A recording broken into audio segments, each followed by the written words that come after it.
नमस्कार, capital TV देख रहे हैं आप। मैं हूं आपके साथ पूजा।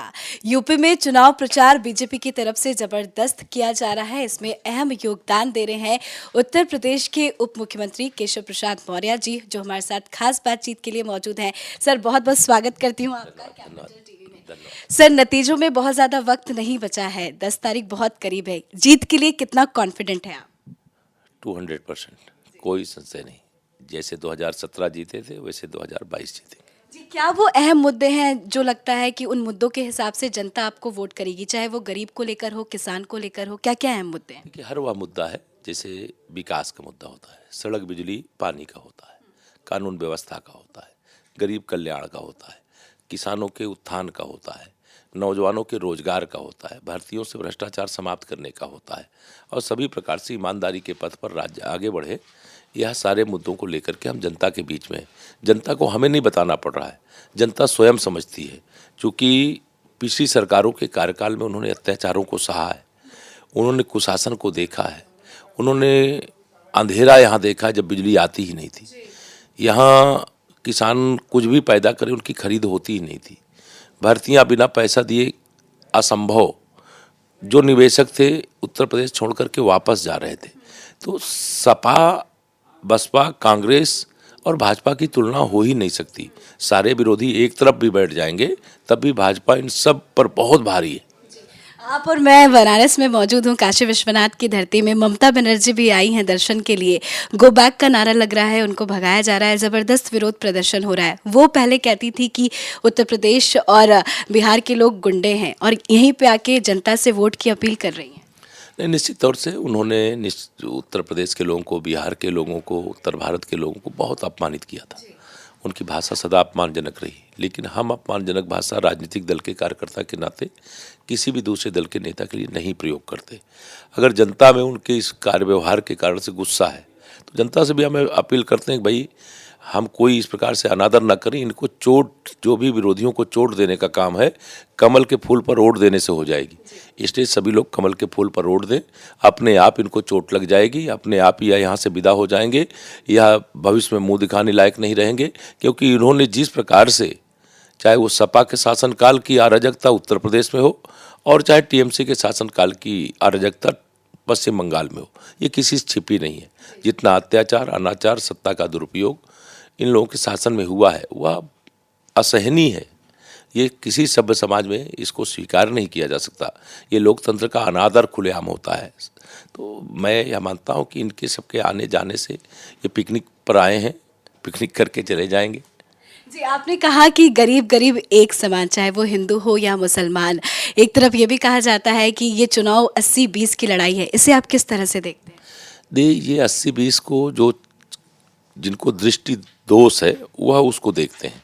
हमारा ये कहना है कि हमने कम से कम प्रदेश के 80% लोग ऐसे हैं जिनके जीवन की ज़रूरतों को पूरा करने के लिए बिना भेदभाव के अनेक प्रकार की योजनाओं का लाभ लोगों तक पहुंचाया है। और उस जिनको हमने लाभ पहुंचाया उनसे हम अपेक्षा करते हैं कि वो हमें अपना आशीर्वाद देंगे। इसलिए मैं नारा लगाता था कि 100% में से 60% वोट हमारा है, 40% वोटों में बंटवारा है और बंटवारे वाले वोटों में भी हमारा है। आदरणीय योगी जी ने उसको सीधे बता दिया कि बंटवारा कुछ नहीं, 80% वोट जिनकी हमने सेवा की उनका वोट हमारा है, बाकी में बंटवारा है।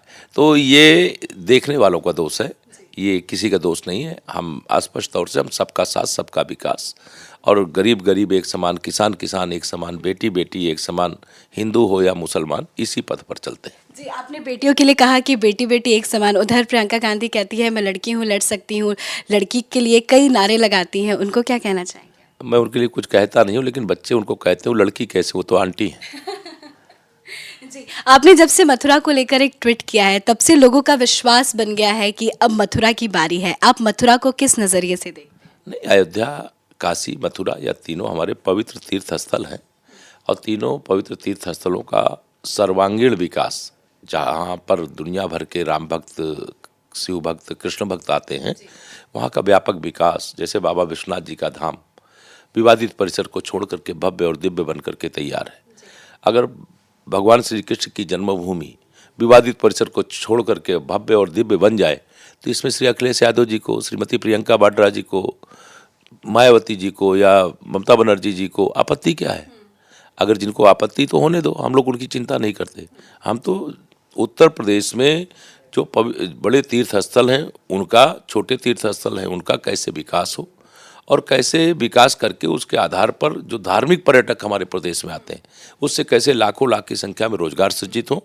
सरकार की जिम्मेदारी अधिक से अधिक रोजगार सृजित करना और तीर्थ स्थलों का विकास करना, और वो हम कर रहे थे, कर रहे हैं, आगे भी करेंगे। जी बिल्कुल, बीजेपी हिंदुत्व के मुद्दे के साथ आगे बढ़ रही है पर विपक्ष राजनीति कर रही है, इस पे क्या कहेंगे?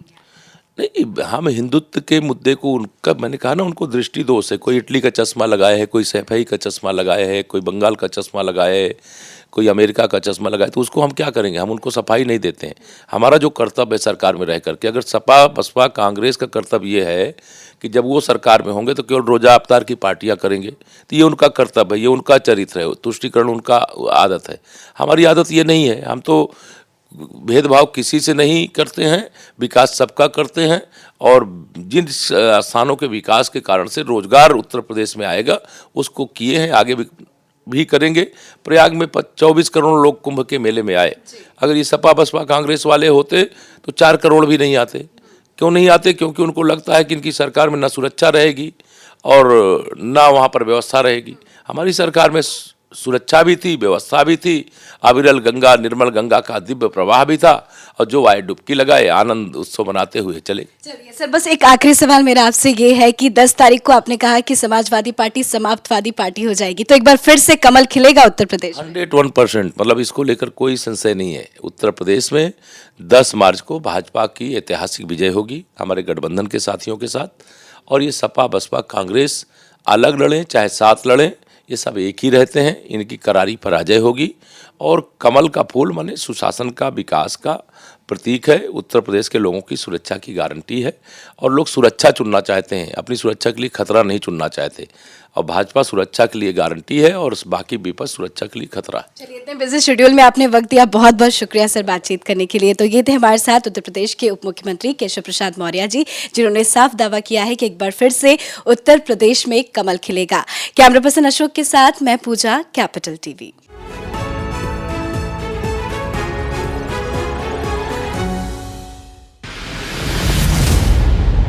मैं राजनीति करता नहीं, पर राजनीति को बहुत गहरे तक समझता हूं। मैं लोगों के बीच रहता हूं, लोगों के मन को अच्छे से जानता हूं।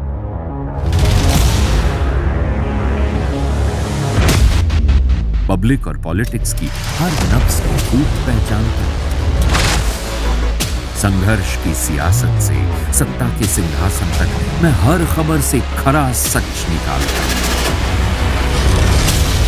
ना कोई दौड़, ना कोई race. Capital TV, Uttar Pradesh.